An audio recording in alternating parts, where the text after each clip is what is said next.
পৃথিবীতে এখন একটা রাষ্ট্র, যে রাষ্ট্রে ৫ ওয়াক্ত নামাজ প্রত্যেকটা মুসলমানের জন্য বাধ্যতামূলক। অফিসে যারা চাকরি করে তাদের জন্যও বাধ্যতামূলক। একটা মাত্র রাষ্ট্র আমার জানা মতে আছে, সৌদি আরবেও এখন আর এই হুকুম বলবৎ নাই। এখন তারা এটা ওপেন করে দিয়েছে, কেউ নামাজ পড়লেও পড়তে পারে, নাও পারে। কিন্তু পৃথিবীর একমাত্র দেশ যার নাম হলো আফগানিস্তান। আমেরিকাকে তাড়ানোর পরে মুজাহিদরা যখন ক্ষমতায় বসছে, পাগড়িওয়ালারা, মাদ্রাসার মুহাদ্দিস যখন রাষ্ট্রের প্রধানমন্ত্রী, যখন মুফতি, পুরা দেশ যখন চালাচ্ছে উলামায়ে কেরাম, পুরা দেশের মধ্যে অর্ডার জারি করে দেশের অফিস আদালত থেকে শুরু করে নিয়ে ব্যাংক, বিমা, রাস্তাঘাট, বাড়ি আর গাড়ি সব জায়গার ভিতরে ৫ ওয়াক্ত নামাজের ব্যাপারে যত্নবান হতে হবে। কেউ যদি অপরাধী সাব্যস্ত হয়, নামাজের ব্যাপারে যত্নবান হয় না, যে আইনের আওতায় তাকে আনা হবে। তারা রাষ্ট্রপ্রধান থেকে শুরু করে নিয়ে একদম গ্রামের মানুষ পর্যন্ত প্রত্যেকটা মানুষ তারা ৫ ওয়াক্ত নামাজের ব্যাপারে এখনো যত্নবান। আল্লাহ পাক বলেন, নামাজের ব্যাপারে যারা যত্নবান হবে আমি আল্লাহ তাদেরকে আমার অযত্নের পাত্র বানাইতে পারি না। তাদের শান্তির জন্য যা দরকার আমি আল্লাহ ব্যবস্থা করে দেই। তো আফগানিস্তান তো যুদ্ধ বিধ্বস্ত একটা দেশ, আপনারা জানেন যারা মোটামুটি পড়াশোনা করেছেন। পৃথিবীর এখন শক্তিশালী অর্থনৈতিক দেশের মধ্যে আফগানিস্তান গত বছর ছিল ৩ নম্বর। এবার জরিপ চলতেছে, আফগানিস্তান হবে ২ নম্বর। কেন? যে দেশের সমস্ত রিজার্ভ আমেরিকা আটকায় রাখছে, আমেরিকা দেয় না। তারা আমেরিকার পাশ রাখতে চায় না। আমেরিকার কাছে যে তাদের ভিক্ষার হাত পাতার কোনো দরকার নাই। তারা রাষ্ট্রের দায়িত্ব নিয়ে রাষ্ট্রের ভিতরে নামাজের ব্যাপারে তারা যত্নবান হয়েছে। আল্লাহ তাদের প্রথম দেশের তেলের খনি, এই শ্যালো মেশিন দিয়ে যেমন পানি উঠান এরকম তাদের তেল ওঠে। এরপরে আল্লাহ এই ৩ বছর চলে তাদেরকে আল্লাহ তাআলা দেশের স্বর্ণের খনি।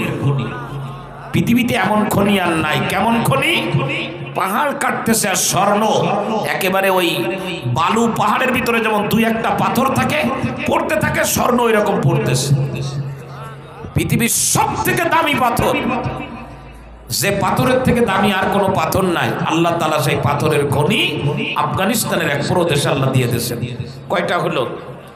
তেল, স্বর্ণ, পাথর। এরপরে চিন্তা করতে পারবেন না, জাফরান। পৃথিবীর সব থেকে দামি একটা প্রোডাক্ট জাফরান মশলা। ইন্ডিয়া ছিল ১ নাম্বার, ভারত চাষে। তার পিছনে ফেলে আফগানিস্তান গত ৩ বছর ধরে জাফরান চাষে পুরো পৃথিবীতে ১ নাম্বার জায়গা দখল করে নিয়েছে। সব থেকে দামি। কয়টা হলো? এ বছরের রিপোর্ট গত ৩ দিন আগে পড়লাম। যে জমিনে কিচ্ছু হতো না, সেই জমিনে এ বছর এত পরিমাণে আনার হয়েছে, আনার বেদানা, যে পৃথিবীতে অত বেদানা আর কোনো দেশে হয় না। আমি আল্লাহর সামনে সেজদা দিই প্রতিদিন ৫ বার। আমার আল্লাহ আমারে না খাওয়াই রাখবে না? বুঝাইতে পারি নাই মনে হয়। কিন্তু কয়জন আছে বরং আমার জীবনের সফলতার জন্য দোকান খুলে বসে গেছে, আর দোকানের কারণে নামাজ পড়তে পারি না, দিন মানতে পারি না, ইসলাম মানতে পারি না। আমি অনেক বড় লিডার, নেতা হব, নামাজ পড়তে গেলে নেতা হওয়া যাবে না, তো নামাজ পড়ে না। আপনি নেতার হওয়ার জন্য দৌড়াবেন প্রিয় ভাইরা, খুব দৌড়াবেন। আপনি ব্যবসার ময়দানে খুব দৌড়াবেন। যেদিন আপনি চলে যাবেন, আপনার নেতৃত্বের কাগজপত্রগুলো সব বাড়ির ভিতরে ফেলানো থাকবে। আপনি চলে যাবেন, আপনার দোকান পড়ে থাকবে। সুতরাং আমি আপনাদের পায়ে হাত রেখে বলি, এই কথাগুলো যারা নামাজ পড়ে না তাদের কাছে পৌঁছায় দিবেন, যে জীবনের সফলতা নিশ্চিত সফল যদি কেউ হতে চায়, জারির বিন আব্দুল্লাহ নবীজির কাছ থেকে যেটা শিখেছেন আমাদেরকেও শিখতে হবে। ঈমানের পরে সর্বাধিক গুরুত্বপূর্ণ কাজ হলো ৫ ওয়াক্ত নামাজ পড়া। কয় ওয়াক্ত নামাজ?